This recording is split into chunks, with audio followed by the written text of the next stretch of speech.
Hello, I'm Gil Zilkha. Welcome back to my channel, Essential Classical Music, where we look at the best recordings of the classical music repertoire. This video is taken out of my larger video on the major chamber works. I hope you enjoy it. Let's talk about the chamber music of the great Czech composer Antonín Dvořák, starting with one of his most popular works, the 12th String Quartet, the American. Nicknamed because he wrote it in a little town in Iowa. He was taking a little break from the hustle and bustle of late 19th century New York City, and he drew inspiration for this quartet. And I don't know if there are specific American themes in this quartet, but to me, when I hear it, it has that kind of frontier feel to it. It sounds very free. It's got this kind of lilting, slow movement with this beautiful theme, and then the final movement, it's like dun dun dun dun dun dun dun dun dun dun dun. I can't imitate it exactly, but it sounds like a guy on a porch with a fiddle. It just has kind of that evocative American sound to it. A very tuneful, very fun work. And for this one, I recommend the Smetana Quartet, a Czech group. They recorded this one in 1966. Fairly good sound, and they've just got that flavor to it, that soul that really makes you appreciate the music. It's very beautifully played. It's got a great feeling of buoyancy to it. You can tell that they really have a great feeling for it. So that's my top choice. Another Czech quartet, the Talich Quartet, recorded it in 1976. And this has really the same qualities. Like I said with their Beethoven quartets, they're a very introspective quartet. They always think through the music, and so you get a little bit of that here too, of that kind of really kind of feeling the music very, very deeply. So I wouldn't want to be without this one either. And then another Czech quartet recorded it in 1982. This is the Panocha Quartet. And this one's a little bit more on the zippy side, a little bit more get up and go. That quick, final movement really speeds along. Really immaculately played. So this is another way to hear the quartet that I wouldn't want to be without. And then finally, I want to recommend this one. Same time period, 1986. This time, the Hagen Quartet.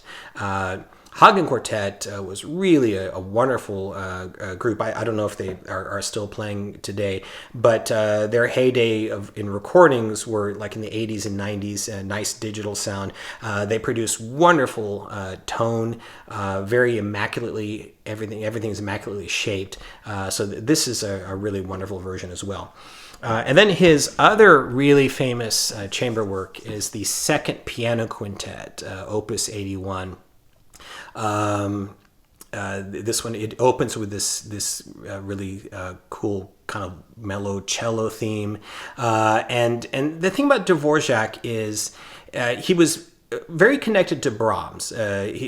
Harmonically, they were quite similar, but Dvořák was, if anything, a little bit more accessible in his tunefulness.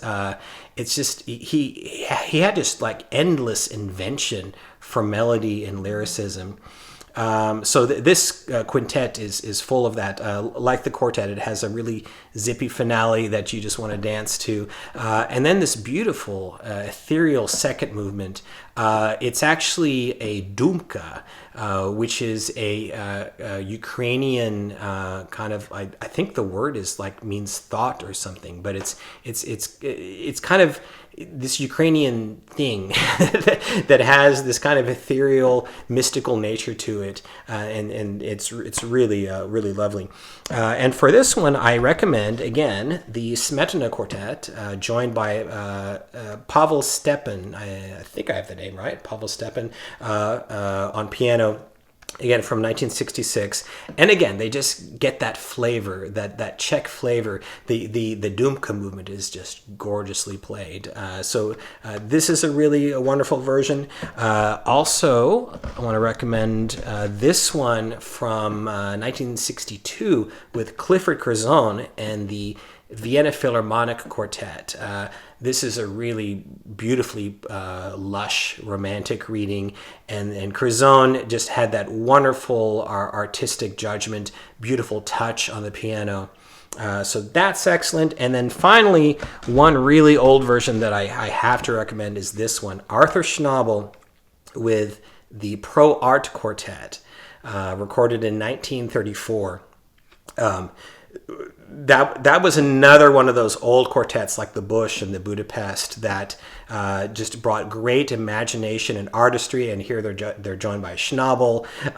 The final movement is just wonderfully dramatic and exhilarating. So it's one of those that, despite the limited sound quality, I still recommend this one highly. Thanks for watching. I hope you have a great day and happy listening.